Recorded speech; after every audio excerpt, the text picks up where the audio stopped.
Next 9 news में आपका बहुत बहुत स्वागत है। मैं हूं आपके साथ अबरारुल हक रहमानी।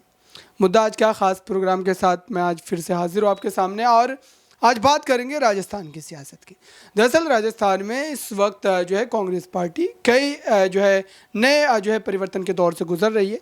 पार्टी लगातार जो है प्रदेश में सत्ता में वापसी को लेकर के कई जो है तगड़े कदम भी उठा रही है और ख़ुद अशोक गहलोत जिस तरीके से ज़मीन पर जा कर के जनता से मुलाकात कर रहे हैं और उनसे फीडबैक ले रहे हैं कि दरअसल उन्होंने सरकार में आने के बाद जो तमाम योजनाओं को लागू किया, क्या वाकई वो आम जनजीवन तक पहुंचा है।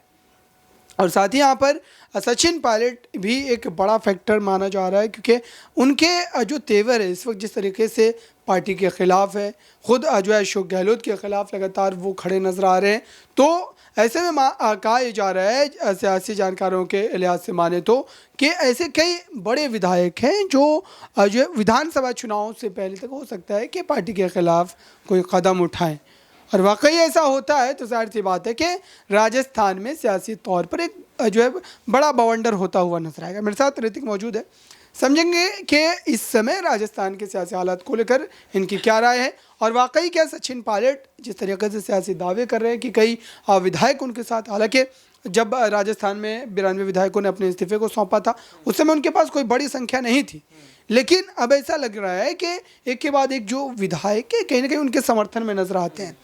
तो क्या ये मान लेना चाहिए कि अशोक गहलोत का दोबारा मुख्यमंत्री बन पाना एक सपना भर है, या फिर ये कहा जा सकता है कि विधायकों का तबका अगर पूरी तरीके से सचिन पायलट के हिमायत में होता है तो पार्टी भी कहीं ना कहीं इस फैसले को लेने पर मजबूर हो जाएगी कि सचिन पायलट को सीएम चेहरा बनाया जाना चाहिए। तो इस पर आपकी क्या? देखिए, लगातार देखा जाए तो राजस्थान की सियासत में जो सचिन पायलट वर्सेस गहलोत की लड़ाई वो खत्म होने का नाम नहीं ले रही है। लगातार एक साल से इस पर प्रोग्राम चल रहे हैं, डिबेट चल रहे हैं, लेकिन बावजूद भी इसके कांग्रेस पार्टी के आला कमान कुछ फैसला नहीं ले रहे हैं। मैं बार बार यही बात कहता हूं कि यहाँ पर मल्लिकार्जुन खड़गे अपनी चुप्पी तोड़ देंगे, मल्लिकार्जुन खड़गे यहाँ पर फैसला सुना देंगे तो किसी की भी हिम्मत नहीं है कि उस फैसले को टाल दिया जाए। यहाँ पर जो है लड़ाई खत्म होने का नाम नहीं ले रही है। एक समय आपको याद होगा कि जब भारत जोड़ो यात्रा राजस्थान पहुंची थी तो वहां पर एक ही मंच पर सचिन पायलट, अशोक गहलोत, राहुल गांधी, मल्लिकार्जुन खड़गे तमाम नेता एक ही मंच पर दिखे थे और ऐसा लग रहा था कि मल्लिकार्जुन खड़गे ने जो बात कही थी कि गुजरात विधानसभा चुनाव खत्म होंगे तो फैसला सुना दिया जाएगा, तो लग रहा था कि फैसला सुना दिया जाएगा, लेकिन ऐसा नहीं हुआ। लगातार जो है लड़ाइयां बढ़ रही हैं। अगर इस तरीके की राजनीति राजस्थान में लगातार होती रही, आंतरिक कलह खत्म नहीं हुआ, तो यहां पर कहीं ना कहीं कांग्रेस पार्टी को झटका लग सकता है। ना ही यहां पर आपको सचिन पायलट सीएम बनते हुए दिखेंगे और ना ही आपको यहां पर देखा जाए तो अशोक गहलोत सीएम बनते हुए दिखेंगे। क्यों? क्योंकि लगातार देखा जाए यहां पर तो अरविंद केजरीवाल प्रवेश कर चुके हैं, बीजेपी पार्टी जो है यहाँ पर मजबूती के साथ पेश आ रही है।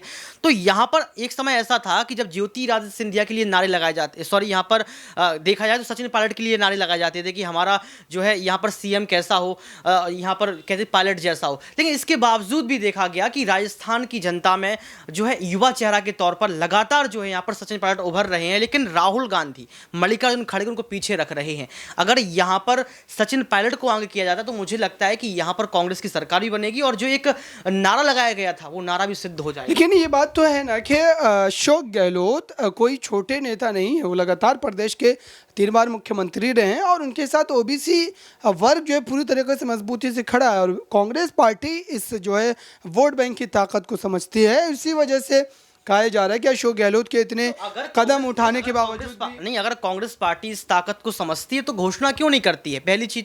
दूसरी चीज, आप 3 बार मुख्यमंत्री रहे हैं, आपको अपनी भाषा का ज्ञान नहीं है, आपको लैंग्वेज का ज्ञान नहीं है, आप सचिन पायलट को गद्दार बोल देते हैं, ये कौन सी राजनीति है? तो लगातार ये देखा जाए कि अगर गद्दारी की बात जहां तक है तो उनके द्वारा ये कहा जाता है कि 2020 में कहीं ना कहीं बीजेपी के बहकावे में आए, फिर विधायकों के साथ वो जिस तरीके से मानेसर चले गए, तो ये तमाम चीज़ों को वो गिनवाते, तो ये भी एक जेन्युइन बात लगती है कि सचिन पायलट ने यह कदम उठाया। देखिए, बीजेपी के बहकावे में आप आते हैं, उनकी बातों में अगर आप आते हैं तो शामिल हो जाइए ना। आप एक समय जो है नरेंद्र मोदी की तारीफ करते हैं, जब नरेंद्र मोदी राजस्थान पहुंचते हैं तो एक ही मंच पर अशोक गहलोत साफ तौर पर देश के प्रधानमंत्री की जमकर तारीफ करते हैं। तो आप यहां पर क्यों भूल जाते हैं कि आपकी भी एक कांग्रेस पार्टी की भूमिका होनी चाहिए? आज कांग्रेस पार्टी का ग्राफ क्यों गिर रहा है? उनकी स्ट्रेटेजी की वजह से, उनकी रणनीतियां कमजोर हैं, उनके फैसले कमजोर हैं। हिमाचल प्रदेश में जब इनकी सरकार बन जाती है तो ये तय नहीं नहीं कर पा रहे थे कि हमारा सीएम कौन होगा। तो अगर यहाँ पर राजस्थान की जनता को आपने पहले नहीं बताया कि हम उनका सीएम कौन होगा, आप आगे किसको रख रहे हैं, तो मुझे लगता है कि यहाँ पर झटका लग सकता है।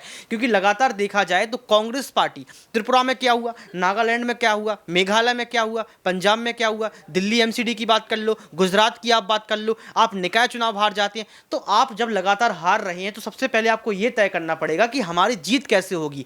अगर आप आंतरिक कलह खत्म नहीं करेंगे, मल्लिकार्जुन खड़गे आज भी कठपुतली का काम कर रहे हैं। आप राष्ट्रीय अध्यक्ष हैं, आपको यह फैसला सुना देना चाहिए कि आपके लिए कौन सा चेहरा अहम है। राहुल गांधी क्यों युवा की बात करते हैं, युवा यूथ कांग्रेस की बात करते हैं, मल्लिकार्जुन खड़गे क्यों कहते हैं कि युवाओं की ओर बढ़ती कांग्रेस, आखिर कन्हैया कुमार तमाम नेताओं को क्यों आगे रखते हैं। जब आप ऐसे नेताओं को आगे रख रहे हैं, युवाओं की आप बात करते हैं, तो सचिन पायलट के खेमे में आप फैसला सुना दीजिए, आपको क्या प्रॉब्लम है। और सचिन पायलट एक ऐसा चेहरा है जिसने हिमाचल प्रदेश में बहुत मेहनत की, और आपको याद होगा कि सचिन पायलट की वजह से ही प्रियंका गांधी के जो एक चेहरा है, जो फेस है, उसमें बदलाव आया था। अशोक गहलोत का कहना है कि दरअसल सचिन पायलट ने इस तरीके का कदम उठाया था, इसलिए उन पर भरोसा नहीं किया जा सकता। और साथ ही एक चीज़ मैं ये जोड़ दूं कि ये कहा जा रहा है कि दरअसल सचिन पायलट मात्र एक जाति के नेता, गुर्जर समाज का वोट बैंक उनके साथ नजर आता। इस तरीके के आरोप लगातार जो है वो लगाया जाता है अशोक गहलोत के द्वारा।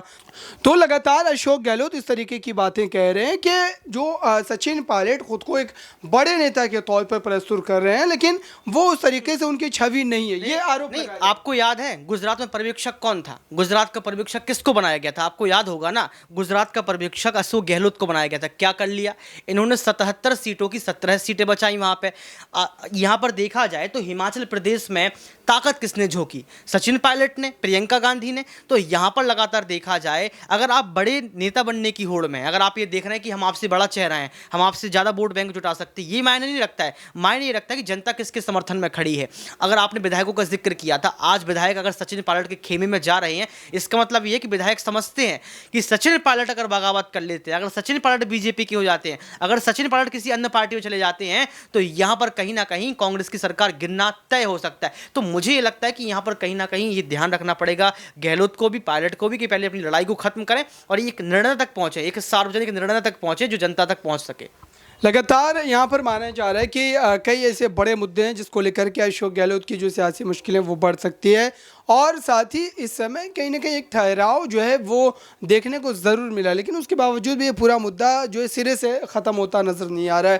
ख़ासतौर से अगर युवाओं के मुद्दों की बात करें, पेपर लीक का मामला है, फिर बेरोज़गारी का मामला है, ये तमाम ऐसे बड़े इशूज़ है। तो ये तमाम इशूज़ चुनावों में क्या मुद्दे बन पाएंगे, क्या बीजेपी कांग्रेस इस पर बिल्कुल। पेपर लीक की बात कर लो तो राजस्थान में लगातार खबरें इसकी आती हैं। जमीनी स्तर पे आपने क्या किया, बेरोजगारी के लिए आपने क्या किया। और अभी आपने बजट देखा होगा, बजट किस तरीके से गहलोत की धज्जियां उड़ती हैं, उनका मजाक बनता है, उनकी बेइज्जती होती है, ये याद नहीं आता है। तो कहीं ना कहीं ये समझना पड़ेगा कि अब जो है यहाँ पर कहीं ना कहीं अशोक गहलोत को राजनीति से संन्यास लेना चाहिए। आपने 3 बार मुख्यमंत्री जो है बन चुके हैं, आपने राजस्थान की जनता को खूब जो है यहाँ पर लोभन दिया, सुविधाएं प्रदान की, लेकिन अब मुझे लगता है कि एक नया चेहरे के तौर पर सचिन पायलट को उभरना चाहिए और ये फैसला बहुत जल्द जो है मल्लिकार्जुन खड़गे को सुना देना चाहिए। बहुत बहुत शुक्रिया इन तमाम सवालों का जवाब देने के लिए। तो ये राजस्थान की पूरी परिस्थिति थी, और जाहिर सी बात है कि चुनावी साल है, इसलिए तमाम सियासी दल कहीं ना कहीं अपने हित में जनता को बनाए रखने के लिए, या फिर कह सकते हैं कि कई जो लुभावने वादे करके जो है चुनाव जीतने की कोशिश करते नजर आ रहे हैं। इस खास रिपोर्ट में बस इतना ही। देखते रहिए ताज़ा तरीन खबरों के लिए नेक्स्ट 9 न्यूज़ को। धन्यवाद।